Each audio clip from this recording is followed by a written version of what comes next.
Good day, everybody. It's Friday, February 28th, and this is Eric here with the Black History Moment for today. And while February is the shortest month of the year, we all know Black History is not just for 28 days. However, today being the last day of February is the end of Black History Month, and tomorrow, Saturday, March 1st, starts Women's History Month. So hopefully I will be able to do a Women History moment each day in the month of March. However, I'm getting ahead of myself, so let's dive into today's Black History moment. I think it is fitting to end the Black History Month with spotlight on former U.S. Representative John Lewis. Most of us know who John Lewis is, so I will just give a small snapshot of his life and political life. Most people, when you hear John Lewis's name, I think the thing that comes up in your brain is good trouble. Get into good trouble. And he wrote a book about that. So let's dive in.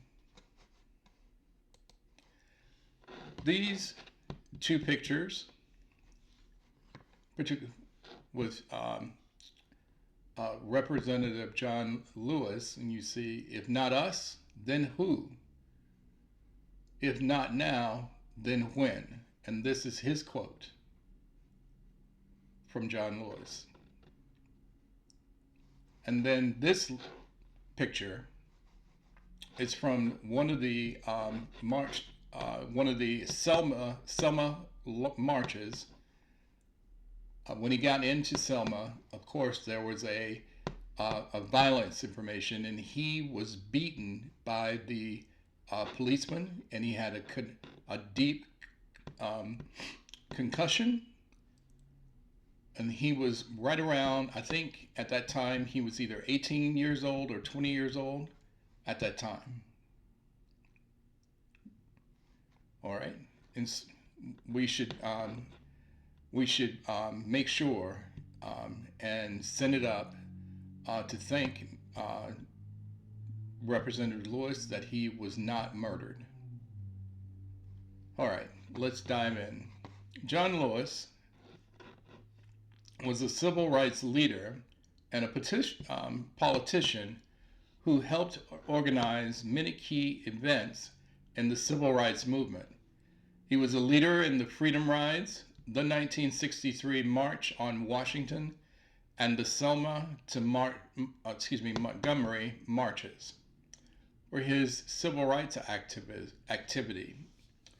Lewis was a freedom rider in 1961, traveling with white activists to protest segregation on buses.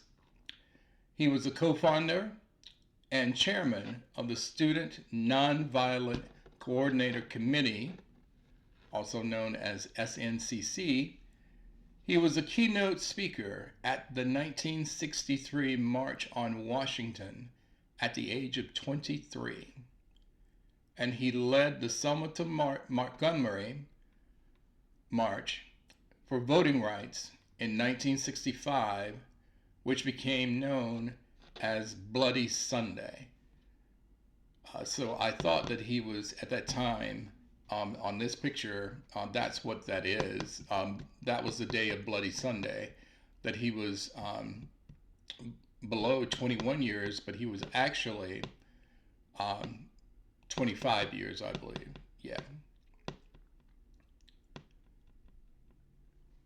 He was 25 years old. There we go. Now, for his political career, a little snapshot, Lewis was elected to the Atlanta City Council in 1981, 1 year after I graduated from high school. He was elected to the United States House of Representatives in 1986, 1 year after I graduated from college. He served 16 terms in the House before he passed. when he passed, he was still working as a U.S. representative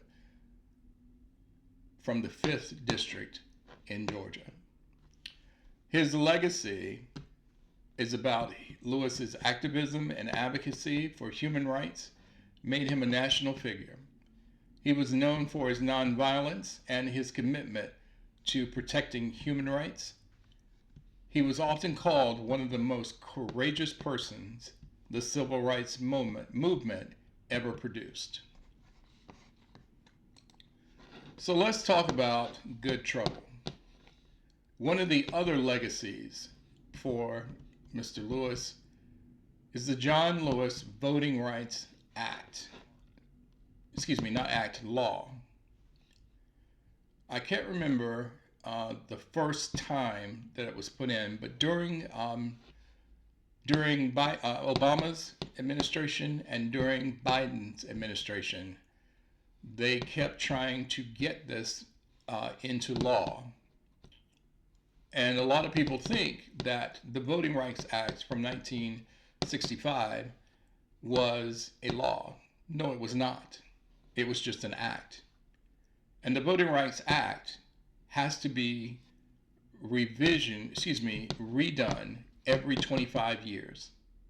Every 25 years.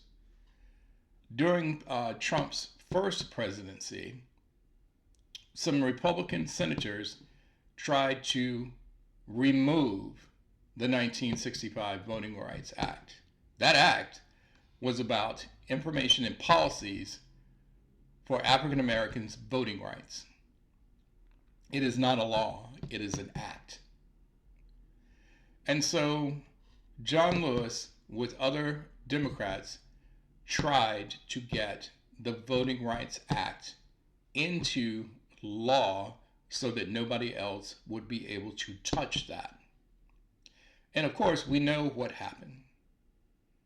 Voter suppression in multiple Democratic areas, particularly Georgia. People, we're in the second presidency of Donald Trump, and I don't have to tell you what's going on. I don't have to tell you what's going on. However, we're about to go into the 2026 election cycle. We need to get back the House, and we need to get back the Senate. There's nothing we can do with the presidency except lock him up as a lame duck presidency, which means he won't be able to do anything except maybe some executive orders, which he's been doing, and then that will go up the pipeline in the courts for being possibly unconstitutional. That is our next thing to do, to get the House and the Senate back. So gird your loins, keep the receipts, and make sure your representatives understand that we need the John Lewis Voting Act to be permanent as a law. It needs to be permanent as a law. And make sure, if you're angry, because I'm angry, I'm angry, but make sure that you don't do what the MAGA people doing, getting in bad trouble. Make sure you channel John Lewis's Good Trouble. And that's what my YouTube channel is for, Good Trouble, when I do political content. All right. Enjoy the rest of your Friday. Also, as a reminder, today we are in, 12 plus 3, 15 hours and 6 minutes of the economic blackout. That's also Good Trouble. The process is to not buy anything, nothing today if you can, but if you do have to buy something, please use local businesses, particularly with your lunch or picking up some things, and just wait. If you can, just wait until 12:01 a.m. March 1st. It almost screwed me up because I have an event tomorrow and I was trying to buy a shirt. I was like, damn, I can't do it. I can't do it. So I found something else to wear to the event tomorrow. But like I said, enjoy the rest of your Friday. It's the end of the work week for some people, but we're into the weekend. Sun is out, no humidity, in the mid 60s, very comfortable. Just take a walk. Just go outside and just breathe. Just breathe. Get some good air, and so you can think about good trouble. See you next month on the next video.